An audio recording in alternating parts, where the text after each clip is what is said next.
If you do not wish to receive this call, please hang up now.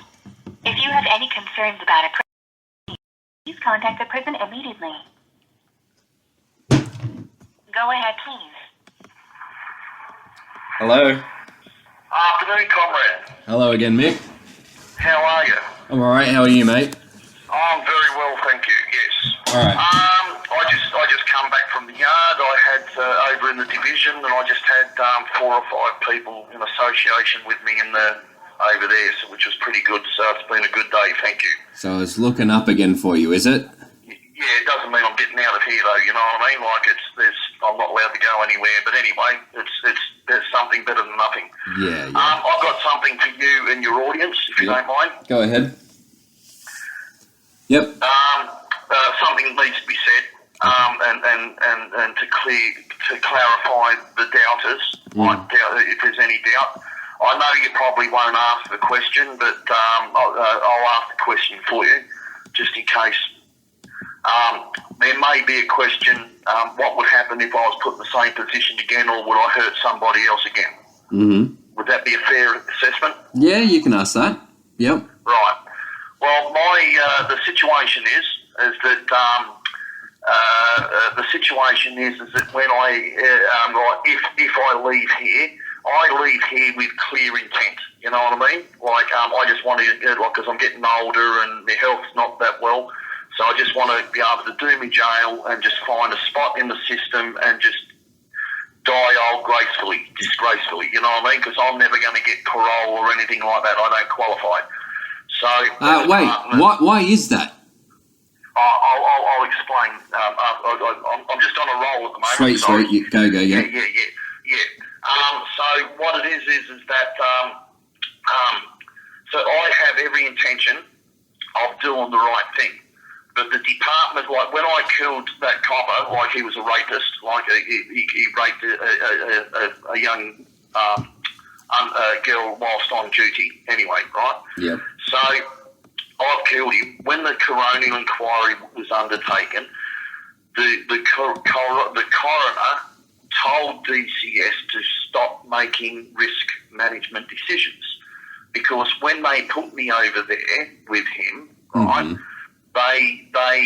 they knew something was going to happen, but they took a risk hoping that nothing would happen. Well, you know, people lost their job, the department got sued, etc. Wow. So it was a big thing. Yeah. So anyway, the department was told not to make risk management decisions. Now,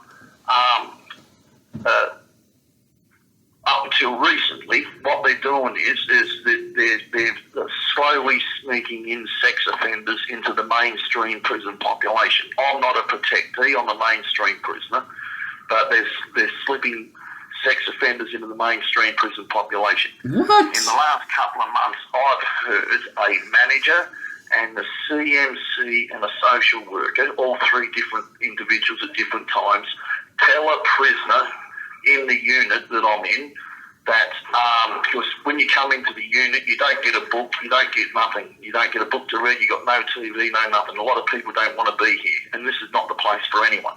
Mm-hmm. But they've turned around and said, listen, we can get you over the division, you can get a TV, you can get a book, you can have a cellmate, and just don't tell them what you're in for. You know what I mean? So that's risk management. They're telling people not to lie about what they're in for, etc. And then when there's people like me around that don't like sex offenders and that, a lot of people don't do anything. You know what I mean? Because it's not up to everyone. Now, I mean, it's not up to everyone to bash someone or stab someone. Like, we just want to do our jail. You know what I mean? Yep. And people want to return to their families. Yep. But for me specifically, I don't like child rapists, and you know, I mean, I do something about it. And if what I do is offensive to someone, I don't apologise, because the fact is that someone's got to protect the kids. And if what I do saves one child's life from horrendous, torturous behaviour from a predator, then so be it.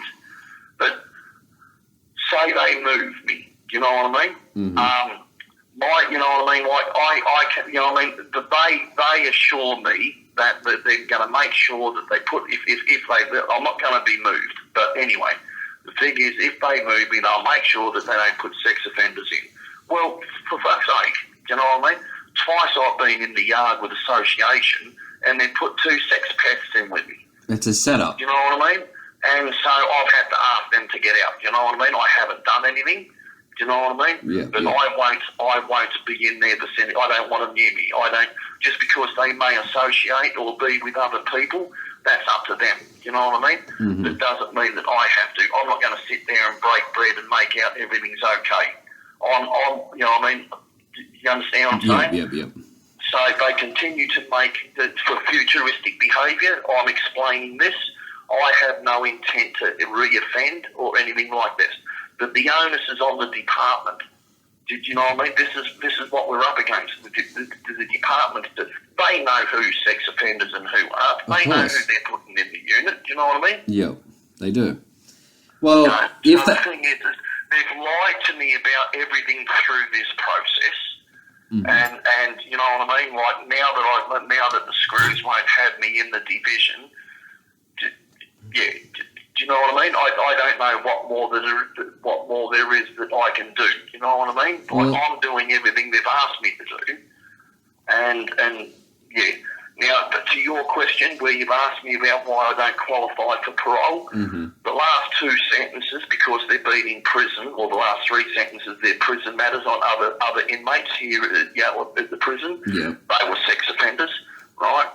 The last 2 sentencing Supreme Court judges recommended not to be released on parole because if I conduct myself in a prison environment like this, what am I like on the outside? Yeah, I see. So if there was an application for parole, they take that into consideration.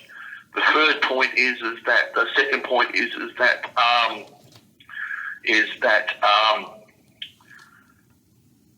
I'm known to somebody of another person who was of a particular ilk. The authorities think that I know something about something, and if I don't cooperate with the authorities, because I'm not an informant, mm-hmm. I won't lick ass, I won't inform on people, and but if I don't tell them what they want to hear, then the report by the police will go against me. Well, I see. You know what I mean? Like, I know nothing, but if they don't believe what I've got to say, then they'd make adverse findings. Well, I've got nothing to say. I don't talk to the police, you know what I mean? Yeah. So they got you by the balls. Yeah, and then the third point is that the parole board, like you've got over 22 lifers in South Australia who are above their non-parole periods, exceeded their non-parole periods. They're still in the prison system. They won't release them on parole. And they expect us to have remorse and et cetera, for the so-called victims, you know what I mean, of our crimes. Mm-hmm. Well, mine's not a victim, he's a perpetrator. So let's get that straight. The second thing is I have no remorse for him in any way, shape or form. Why would I? Exactly. You know what I mean? Not even, you know, my alliance lies with the child that was, and the children that have been violated against. Yeah. That's where my empathy is, not with, you know what I mean? 100%, and yeah. because after all these years, I have morals, I have values. Do you know what I mean? I'm a man that stands up for something. Mm-hmm. Like all of a sudden, because I want something, I have to bow down to them and be someone that I'm not, which is I'm not apologetic. You know what I mean? So you're not going to kiss ass and you're not going to pretend. Beg your pardon? So you're not going to kiss ass and pretend that you're sorry, basically. No. You know what I mean? Like, because then that's not the person or who I am. Mm-hmm. You know what I mean? You know, I mean, we do things in life, in all walks of life, everybody. We all, you know what I mean, like some things are part, like I call it part of the job description. We do Yeah. Oh, shit. We do the things that we do. Sometimes, you know what I mean, like you know what I mean, because we have to do a few hard yards or it's not fair, all of a sudden we've got to become apologetic about something. What, be someone that you're not? Yeah. Does that make sense? All right, Mick, I'll talk to you soon. I'll catch up with you tomorrow. All right, mate. Bye. Thank you.